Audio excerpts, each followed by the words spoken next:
Okay sir. లేదు మనం ఖాళీగానే ఉన్నాం. మీరు చెప్తే దాన్ని బట్టి డేట్ ఫిక్స్ చేసేద్దాం సార్. ఎవరు ఫోను? ఈగల గురించి అన్నా. గద్దా?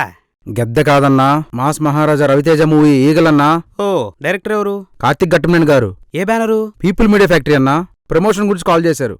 అయినా మన ప్రమోషన్స్ అంటే తెలుగు స్టేట్స్ ఎమోషన్ నా పొగ. మాస్ మహారాజా కదా, మాస్ పిఆర్ చేద్దాం నా పొగ.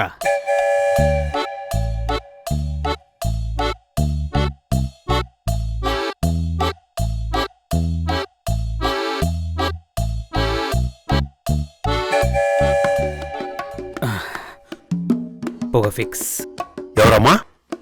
నా పేరు పొగ సార్. పొగ? మీరు విన్నది కరెక్టే సార్, నా పేరే పొగ. ఓహో. పొగలొచ్చే పబ్లిసిటీ ప్లాన్ చేశాను సార్. మీ కామెడీ టైమింగ్ని సెంటర్గా చేసుకుని ఒక మంచి ప్రోగ్రామ్ ప్లాన్ చేశాను నా పొగ. ఇందులో నేను అలాంటి కామెడీ చేయలేదు. చేయరా సార్? సార్ హీరోయిన్తో రొమాంటిక్ డాన్స్లు ఏమైనా ఉన్నాయా సార్? దీంట్లో అలాంటివి లేవు. అవి ఉన్నాయా? మీ మార్క్ పంచుల్ని సెంటర్గా చేసుకుని అసలు అవి చేస్తుంటే ఉంటా సార్. అలాంటి పంచులు కూడా లేవు దీంట్లో. ఈ సినిమాలో మీరు ధమాకాలో రవితేజలా ఉంటారా, ఈడియట్లో రవితేజలా ఉంటారా? ఈగలో రవితేజలో ఉంటాను. నవ్విస్తారా ఏడిపిస్తారా? ఇందులో నేను కామెడీ చేయను, కానీ మీ అందరినీ నవ్వించే బాధ్యత మాది. దీంట్లో పంచులు ప్రాసలు ఉండవు, అన్ని తోటాలే. ఇందులో నేను చేసిన రెగ్యులర్ డాన్సులు కాదు, పూనకాలు. ఇందులో నేను చేసింది ఫైట్లు కాదు, ముప్పెట దాడి.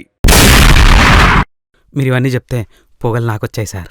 హీరోయిన్తో లవ్ ట్రాక్ గురించి చెప్పొచ్చు కదా సార్. అన్ని ఇప్పుడే చెప్పేస్తే ఇక్కడే జ్వరం వచ్చేద్ది నీకు. అందుకే మిగతా వాళ్ళందరినీ అడిగి మళ్ళీ ఇక్కడికి రా. Okay sir, thank you. పదా పొగ మొదలు పెడదాం. తెలుగు స్టేజ్ ఎమోషన్ అంటే చంప పగిలిపోతుంది. ఫోన్లు ఎత్తకపోతే దెనుకొని వస్తారు. ఇది సోప్. సోప్ ఎక్కువ యాక్టర్లు మాట్లాడరుగా. నా బాధ మీకు కనపడలేదా? ఏమో సార్ నాకు కనపడదు.